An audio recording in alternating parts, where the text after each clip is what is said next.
시청자 여러분 안녕하십니까? 김동수입니다.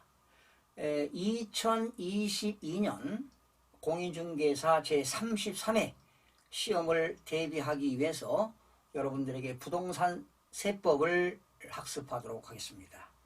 부동산 세법은 여러분 아시다시피 2차 과목인데요. 여러분들이 1년 동안 학습을 해도 참 고득점 맞기가 어려운 과목이 바로 부동산 세법입니다.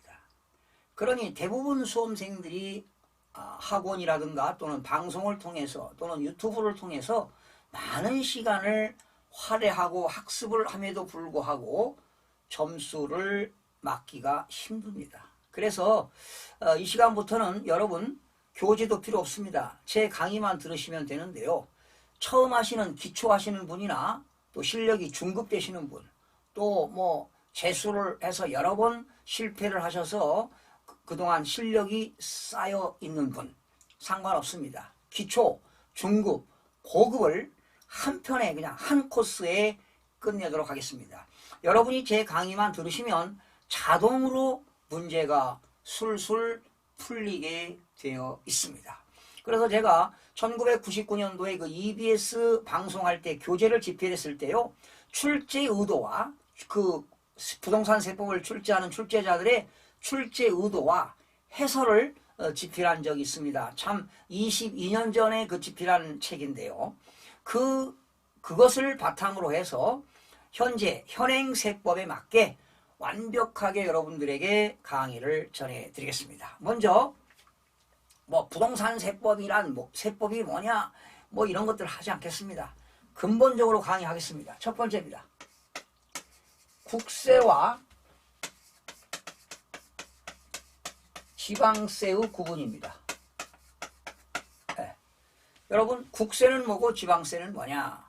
여러분 국세라고 하는 것은 말 그대로 국가가 부가 징수하는 세금이 국세입니다. 지방세는 뭐냐?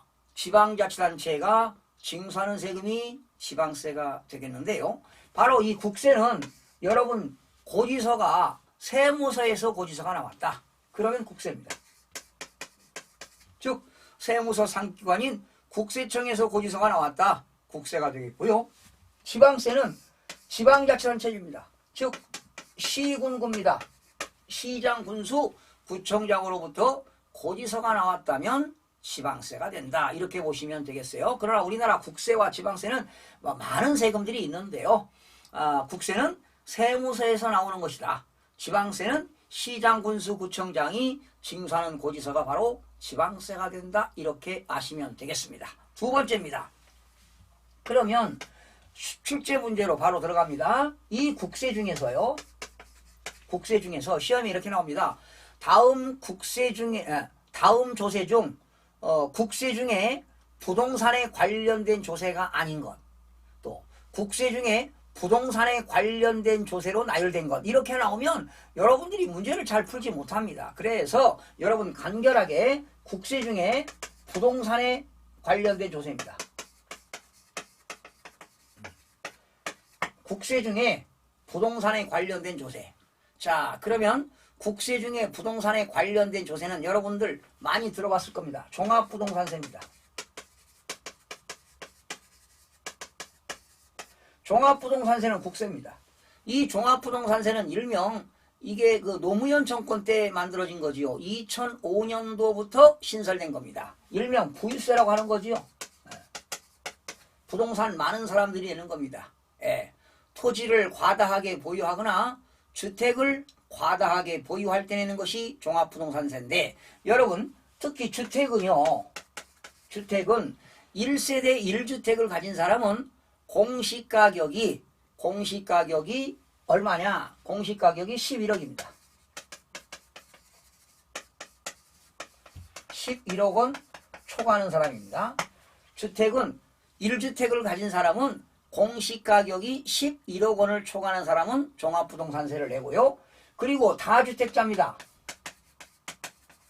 다주택자는 공시가격이 6억 원을 초과하는 사람은 종합부동산세를 내게 됩니다. 물론 토지를 과다하게 보유할 때도 종합부동산세를 내는데요. 오늘 첫 시간이기 때문에 주택은 공식 1세대 1주택자는 공시가격이 11억 원을 초과하는 사람은 종합부동산세를 냅니다. 1세대 다주택자는 전국에 있는 주택의 공시가격을 합쳐서 6억 원이 초과가 되면 종합부동산세를 냅니다. 이 종합부동산세 국세가 되겠습니다. 종합부동산세 국세가 되겠고요. 그 다음에 소득세입니다. 소득세인데요. 이 소득세는 부동산에 관련된 소득세는 두 가지가 있습니다. 종합소득세입니다. 종합소득세. 여러분들이 부동산을 가지고 있다가 임대를 합니다. 상가 건물을 가지고 있는데 여러분 임대하게 되면 바로 임대소득 아니겠습니까? 부동산 관련 임대소득인데요. 과거에는 임대소득이라는 말이 있었는데 지금은 임대소득은 어디에 들어가느냐? 사업소득에 들어갑니다. 그래서 이 사업소득세는 종합소득세이기 때문에 부동산을 가지고 임대사업을 한다. 그러면 종합부동산세를 내기 때문에 부동산에 관련된 조세다. 또한 여러분들이 가지고 있는 아파트를 판다, 토지를 판다, 상가 건물을 판다, 오피스텔을 팔게 되면 무슨 세금 냅니까? 양도소득세를 냅니다. 그러니 소득세는 종합소득세도 부동산에 관련된 조세고 양도소득세도 부동산에 관련된 조세가 되겠습니다. 그리고 법인세입니다. 여러분 법인세라고 하는 건 주식회사 법인들이 벌어들인 소득에 대해서 과세하는 거 아니겠습니까? 만약에 법인이 임대사업을 한다. 법인이 부동산 매매업을 한다. 당연히 법인세를 내게 됩니다. 또 부동산에 관련된 조세 중에 우리가 부모님이 가지고 있던 부동산이 있는데 부모님이 돌아가셨습니다. 그러면 자녀들이 상속을 받게 되면 그 상속받은 세금이 바로 뭐냐? 상속세를 냅니다. 물론 상속을 받게 되면 무상으로 받는 거 아니겠습니까? 대가가 없이 그냥 공짜로 받는 거기 때문에 상속세도 내지만 취득세도 냅니다. 그 취득세는 지방세에 들어갑니다. 이따 설명드리겠습니다. 상속세 국세입니다. 또 부모로부터 살아생전에 증여를 받게 되면 증여세를 냅니다. 이렇게 상속세, 증여세도 부동산에 관련된 조세가 되겠는데요. 그렇다고 상속세, 증여세가 시험범위에 들어가는 건 아닙니다. 그냥 상속세, 증여세도 국세로서 부동산에 관련된 조세가 된다. 그 다음에 부가가치세입니다. 여러분들이 모든 물건을 사게 되면 그 물건 대금에 10%의 부가가치세가 들어가잖아요. 그런데 우리가 상가 건물을 분양받으면 그 건물분에 대해서 토지는 없어요. 토지는 제외됩니다. 토지는 부가가치세가 없습니다. 그런데 그 상가 건물 분양받을 때 건물분에 대해서 10% 부가가치세를 내게 됩니다. 부가가치세입니다. 그리고 우리가 부동산 소유권 이전 등기할 때 인지를 붙이기 때문에 인지세가 들어갑니다. 인지세가 들어갑니다. 자, 그 다음에 마지막 하나 더 있습니다. 우리가 부동산을 많이 가지고 있으면 종합부동산세를 내는데요. 이 종합부동산세를 낼 때 추가로 붙는 세금이 있어요. 농어촌 특별세가 붙습니다. 20%. 농어촌 특별세가 20%가 붙습니다. 자, 이렇게 종합부동산세를 낼 때는 추가로 농어촌 특별세가 20%가 붙는데요. 이것도 역시 국세로서 부동산에 관련된 조세입니다. 그러면 여러분들이 자 이거를 뭐 순서대로 암기할 필요는 없고요. 이렇게 나옵니다. 국세 중 부동산에 관련된 조세가 아닌 것. 그러면 이런 것들은 다 관련된 거고 여기에 해당하지 않는 것이 정답이 되겠습니다. 자, 국세 중에 부동산에 관련된 조세, 종합부동산세, 소득세, 종합소득세와 양도소득세, 그리고 법인이 내는 법인세, 상속받을 때 내는 상속세, 살아생전에 증여를 받게 되면 부모로부터 재산을 무상으로 증여받게 되면 증여세, 그리고 부가가치세, 인지세, 그리고 농어촌 특별세인데 종합부동산세 낼 때는 반드시 농어촌 특별세 20%를 내게 됩니다. 혹시 여러분들 중에 종합부동산세를 내는 경우 있었죠? 해마다 12월 1일부터 12월 15일까지 종합부동산세를 내는데요. 고지서는 11월 한 25일경에 세무서에서 고지서가 나옵니다. 그래서 12월 1일부터 12월 15일까지 종합부동산세를 내는데 그 종합부동산세가 만약에 100만 원이다 그러면 밑에 농어촌 특별세 20%가 붙습니다. 20만 원이 붙어가지고 합계는 120만 원이 되겠죠. 이렇게 해서 농어촌 특별세도 국세 중에 부동산에 관련된 조세가 된다는 걸 기억하시면 되겠습니다. 자, 세 번째로 넘어갑니다. 지방세 중 부동산에 관련된 조세입니다. 세 번째는 지방세 중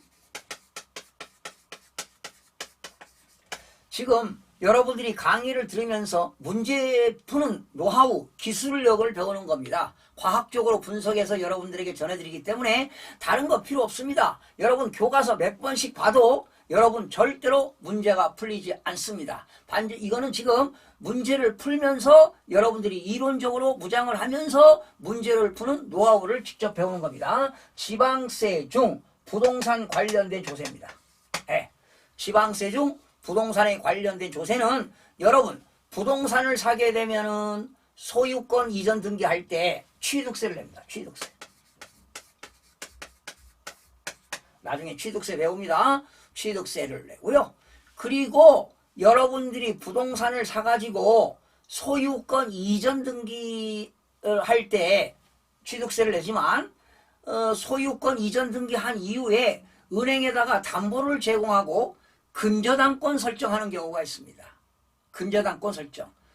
내 아파트를 담보로 제공하고 근저당권 설정할 때 내는 세금이 등록면허세입니다. 나중에 배우겠습니다만은 근저당권 설정한다거나 또 법원에다가 채권자가 돈 받을 채권자가 채무자의 재산을 압류하기 위해서 경매 신청하는 가압류하는 경우 있습니다. 또 법원에다가 채권을 회수하기 위해서 경매 신청하는 경우도 있습니다. 이때 내는 것이 등록면허세가 되겠습니다. 그 재산권을 갖다가 재산권에 대한 어떤 재산권 설정이라든가 또 변경이라든가 뭐 이전할 때 내는 건데 나중에 배웁니다. 우선 오늘 이 시간에는 근저당권 설정, 아파트를 담보로 제공하고 은행에서 근저당권 설정하고 돈 빌려올 때 내는 것이 등록면허세가 되겠고요. 그리고 재산을 가지고 있는 사람들은 재산세를 냅니다. 여러분들 지금 재산세 내고 있잖아요. 재산세는 역시 이런 것들은 다 지방세이기 때문에 시군구에다가 납부하는 경우도 있고 시군구로부터 고지서를 받아서 내는 경우가 있는데 재산세는 이런 겁니다. 토지를 가지고 있는 사람, 건축물을 가지고 있는 사람, 주택을 가지고 있는 사람, 선박을 가지고 있는 사람, 항공기를 가지고 있는 사람 5가지입니다. 이러한 5가지 재산을 가진 사람들은 해마다 재산세를 냅니다. 재산세는 토지, 건축물, 주택, 선박, 항공기를 가지고 있는 사람들은 매년 재산세를 내게 됩니다. 그런데 이 재산세 낼 때는 지방교육세도 붙습니다. 20%가 붙습니다. 만약에 재산세가 10만 원이다 그러면 지방교육세는 20%, 20%가 붙습니다. 이렇게 재산세를 낼 때 추가로 붙는 세금을 이거를 부가세라고 합니다. 부가세. 그냥 기억하세요. 재산세 낼 때 추가로 더 내는 세금을 부수적으로 부과된다. 추가로 부과되는 세금을 부가세라고 하는데 재산세 낼 때는 지방교육세 20%가 부과가 됩니다. 그래서 시험 지문에 재산세를 납부할 때 지방교육세 20%가 부과된다. 이런 지문도 나옵니다. 자, 또 여러분 재산세 낼 때 이런 것도 나옵니다. 지역자원 시설세를 냅니다. 그렇다고 지역자원 시설세는 따로 시험에 나오는 건 아니지만 그래도 지역자원 시설세를 낸다는 것도 알아두시면 되겠습니다. 또 지방세 중에 그러면 지방세 중에 시험 범위에 들어가는 것은 취득세, 등록면허세, 재산세가 시험 범위에 들어갑니다. 그리고 국세 중에 부동산에 관련된 조세 중에 시험 범위에 들어가는 것은 종합부동산세입니다. 그리고 양도소득세가 되겠습니다. 2가지밖에 없습니다. 결과적으로 여러분들 지금 국세 중에 부동산에 관련된 조세, 지방세 중에 부동산에 관련된 조세인데 이 취득세, 등록면허세, 재산세는 지방세가 되겠고요. 이 종합부동산세와 양도소득세는 국세가 되겠습니다.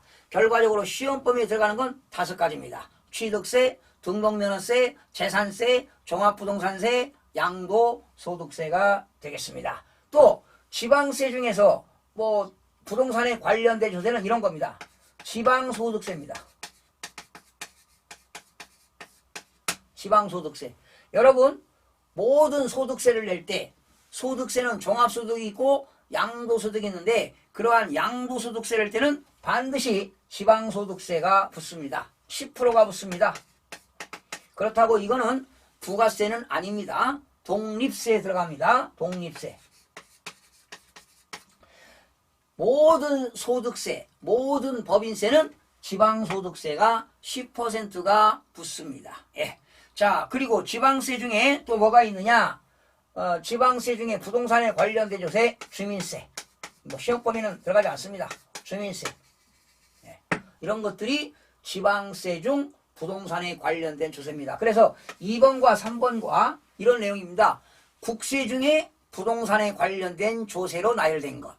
지방세 중에 부동산에 관련된 조세로 나열된 것. 아닌 것들을 골라라. 그래서 여러분 2번과 3번은 반드시 국세 중에 부동산에 관련된 조세, 지방세 중에 부동산에 관련된 조세를 꼭 알아두시기 바랍니다. 자, 그러면 여러분, 자, 이 시간에 이 취득세는요, 지방세죠. 등록면허세도 지방세고, 재산세도 지방세고, 종합부동산세는 국세고, 양도소득세 국세가 되겠는데요. 그러면 우리 부동산은 취득과 보유와 양도에 관련된 세금이 있습니다. 취득, 사는 거죠. 그러면 여러분 부동산을 취득하게 되면 당연히 취득세를 냅니다. 그리고 등록면허세를 내는데 이 취득세와 등록면허세는 취득에 관련된 조세입니다. 취득에 관련된 조세가 되겠습니다. 취득에 관련된 조세. 또 등록면허세는 보유에도 관련된 조세가 되기도 합니다. 자, 그 다음에 재산세는 보유에 관련된 조세입니다. 보유에 관련된 조세가 되겠고요. 종합부동산세는 역시 보유에 관련된 조세가 되겠죠. 주택을 과다 보유하거나 토지를 과다 보유할 때 내는 거니까 종합부동산세는 국세로서 보유에 관련된 조세가 되겠습니다. 양도소득세는 국세로서 양도에 관련된 조세가 되겠습니다. 그래서 이렇게도 나오죠. 부동산 취득에 관련된 조세에 해당하는 것. 부동산에 관련된 조세 중에서 보유에 관련된 조세인 것. 양도에 관련된 조세인 것. 이런 것들입니다. 취득세와 등록면허세는 취득에 관련된 조세. 재산세는 보유에 관련된 조세. 종합부동산세는 보유에 관련된 조세. 양도소득세는 양도에 관련된 조세인데요. 여러분, 이 취득세는 2문제에서 많게는 4문제 나옵니다. 등록면허세는 1문제에서 2문제 나옵니다. 재산세는 2문제에서 3문제 나옵니다. 종합부동산세 1문제에서 2문제 나옵니다. 양도소득세는 6문제에서 7문제가 나오는데 가장 시험에 많이 나오는 것이 양도소득세가 되겠습니다. 그래서 여러분들이 부동산에 관련된 취득세, 등록면허세, 재산세, 종합부동산세, 양도소득세가 시험범위에 들어가고요. 이거 말고 조세 총론, 조세 전반적인 내용이 뭐 한 2문제 정도 출제가 되는데요. 지금 이 시간에 강의하는 것은 조세 전반적인 총론에 대해서, 조세 전반적인 내용에 대해서 지금 학습을 하고 계십니다. 계속 이어서 또 다음 시간에 찾아뵙겠습니다.